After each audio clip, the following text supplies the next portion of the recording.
Budget आया है, budget है मगर गरीब के लिए कुछ भी नहीं है। मूल ज़बानी खर्च जो मर्जी कह दिया उन्होंने, 35% तनख्वाहें बढ़ा दी है। वो भाई ख़जाने में तो है कुछ नहीं। हाँ। कहाँ से अब्बे के घर से बेच देंगे, ये कपड़े बेच कर देंगे, क्या करेंगे। डॉलर देखे 320-25 रुपए का है। हाँ।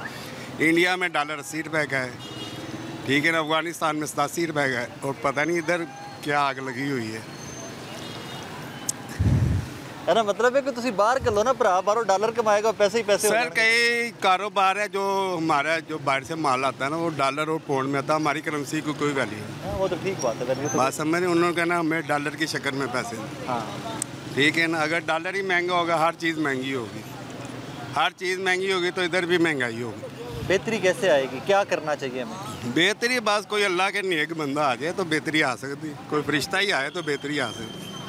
सब चोर इकट्ठे हुए, सब पिकनिक पार्टी मना रहे हैं, खा रहे हैं, पी रहे हैं, कोई वाम का नहीं है। आपकी मेरी फिक्र किसी को नहीं है भाई। फजल रहमान अपना खा रहा है हलवा, जरदारी अपनी कमीशन ले रहा है, शहबाज शरीफ अपना खा रहा है, सबको यानी कि हिस्सा मिल रहा है। साहब कहते हैं कि जब तक मेरी ज़िंदगी है ना, मैंने पाकिस्तानियों की खिदमत करनी है। देखो जी, मियाँ मिट्ठू चूरी खाता है, ठीक है ना। ये सब सियासी बयान होते हैं इनके, इनसे जो है ना अच्छे होंगे। कैसे जान छूटेगी? अल्लाह इनसे जान छुड़ाए, दुआ कर सकते हैं। खान साहब क्या हाल है आपका? वही सही है, बस हमारा बस मज़ा नहीं आता बातों का। मज़ा इसलिए से नहीं आता, कोई इंसाफ नहीं है। हाँ। जोरावर होते, कमजोर होते। ताकतवर जो है वो ताकतवर कोई नहीं रोकता, वो जो मर्जी करे, जो मर्जी करो, बस कौन रोकेगा? बेहतरी कैसे आएगी? बेहतरी कैसे आएगा? जब सब अवाम को शऊर होगा ना कि इसको जबरदस्ती से उतारेगा और सही इंसाफ वाला आदमी आएगा तो फिर बेहतरी आएगा। कहाँ से आएगा खान साहब? इस मुल्क से आएगा। खान साहब मैं बड़ी मोटी मोटी सी बात करने का कायल हूँ। जिस तरह की कौम वैसे हुक्मरान। मैं तो नहीं कहता, हमारा मजहब कहता है ना कि जिस तरह की कौम उस तरह के हुक्मरान। वो तो ठीक है सर जी, ठीक है। इंसान को अल्लाह ने अकल भी दिया ना, जब उनसे हुकूमत नहीं चलता तो छुट्टी करो। हाँ। दूसरे को छोड़ो, उससे नहीं छोड़ेगा तो अवाम जो चाहते है उसको लाना। बिल्कुल ठीक है। वोट डालो तो उसको बचाई दे दो। वोट डालने से वो वोट से जो भी आए, ये तो निगरान हुकूमत है ना। हाँ। ये कितने तक गया? हाँ। इसका इलेक्शन होना चाहिए, जो भी कम आएगा वो बैठेगा। हाँ। जिसको अवाम चाहे, जिसको वोट दे दे। ये क्यों इलेक्शन नहीं करते?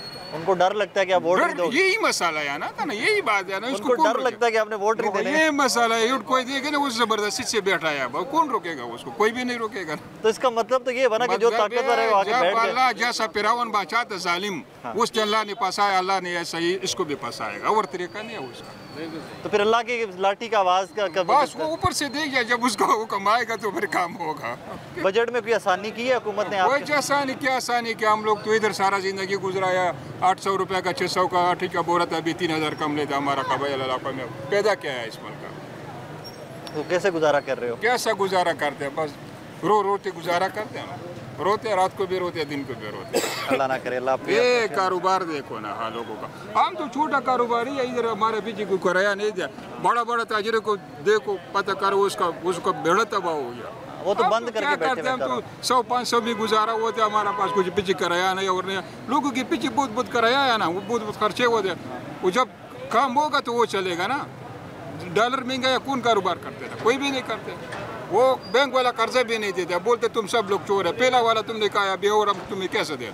IMF वाले। IMF वाले सही है। वो कहते हैं कि सब चोर है। हाँ, पहले से जो दिया वो तुमने कहा, और देगा वो तुम पहला वाला किसी से लाएगा? तो उनको बोलो कर्जा खाने के लिए तो लेते हैं हम, और क्या करने हमने आई। चले अल्लाह कुछ रखे। भाईजान आप क्या करते हैं? जी मेरा गारमेंट्स का काम है। गारमेंट्स का कुछ चल रहा है कारोबार? बस समझ लें कि ना चलने के बराबर ही है। अल्लाह पाक चलाए यार, अल्लाह पाक आसानियाँ करे, आपका कारोबार चलेगा और लोगों को मुलाजमत पे रखोगे, आगे कारोबार बढ़ेगा, इसलिए आसानी। वो ऐसी सूरत हाल बन नहीं रही ना, हम तो काफ़ी इंतजार में है कि चलो कोई हालात बेहतर हो। तो अब तो जो मुलाजमी रखे हुए उनको भी फारिग करना पड़ रहा है, और ये बड़ी तकलीफ है। थोड़ी ना कट कर लो अपने खर्चे के, लेकिन मुलाजिम फारिग ना करना। बिल्कुल वही कह रहे हैं कि ये तो बहुत इतना टफ हो गया है कि अब समझ नहीं आ रहा कि करेंगे आप। मुझे मैंने आप नहीं समझ आती, मैं इस सवाल तो सारा को पूछने लग जाना कि क्या करेंगे ना। हम मैन्युफैक्चर है, हमने अब मैन्युफैक्चर करके एक चीज हमने मार्केट में देनी है होलसेलर को। अब होलसेलर से लेनी है रिटेलर ने, रिटेलर से लास्ट कंज्यूमर है, आवाम है, उन्होंने यूज करा। अब अगर garments suppose that salwar kameez है, पैंट है, कोई भी चीज़ है। ठीक है। तो अगर उनकी पहुँच में ही नहीं है, वो खाना नहीं पूरा कर पा रहा, घर में वो अगर 1500 रुपये कमा के लाता है, 1000 लाता है, तो उसका घी चावल दाल आटे में चला जाता है, तो वो क्या परचेज़ करेगा? तो ये सारा जो इम्पैक्ट है वो पड़ता है इंडस्ट्री के ऊपर, चाहे वो छोटी है चाहे बड़ी है। मेरे पे, इन सब पे आम आदमी पे आम आएगा, आदमी के end of ऊपर the day तो आम आदमी पे पड़ता है। आएगा। तो अभी ये 9000 का बजट पास करके बैठे, 9000 अरब का, तो खजाने में पैसे नहीं है। सॉरी, मैंने 15,000 अरब का।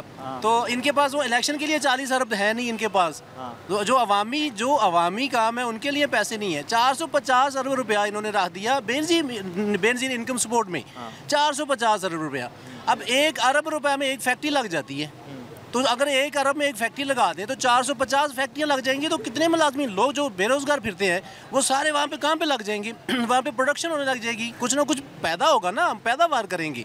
तो ये इन्होंने तो मांगने पे लगा दिया, सारे औरतों को भी मांगने पे लगा दिया, मर्दों को भी लगा दिया। मर्दों को एहसास प्रोग्राम में डाल दिया, 2000 रुपये दे दिया, और औरतों को 10-12 हज़ार रुपये बेंजीन इनकम सपोर्ट में इन्होंने रख दिए हैं। तो ये क्या पॉलिसी है हमारे मुल्क की? हमने कुछ प्रोडक्ट करना है या नहीं करना? हमारी एक्सपोर्ट है क्या वैसे मुल्क? हमारी एक्सपोर्ट जीरो है।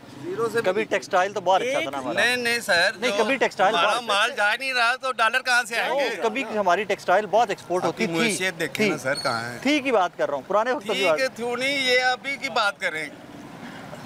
अभी तो आप सबके उतरे पे चेहरे ही हैं मेरे मुझे सामने। भूख आज लगी है, रोटी में आप कहेंगे पिछले साल खा ली ठीक थी। ये बात नहीं होती। अवाम का सोचें, अवाम ख्वाहिशात का एहतराम करें और इलेक्शन करवाएं। मैं आला जो ताकतवर लोग हैं ना उनसे अपील करता हूँ कि अवामी मैंडेट का एहतराम करें और अवाम की ख्वाहिशात का यानी कि एहतराम करें, और जल्द से जल्द इलेक्शन करवाएंगे तो ये मुल्क सही होगा। इलेक्शन से हल हो जाएंगे स्टेबिलिटी नहीं आएगी तब तक इलेक्शन से। मैंडेट आए जो भी आए वो हुकूमत करें। आप 5 साल के लिए गवर्नमेंट लेके आते हो, आपको तो IMF कर्जा नहीं दे रहा, क्यों नहीं दे रहा?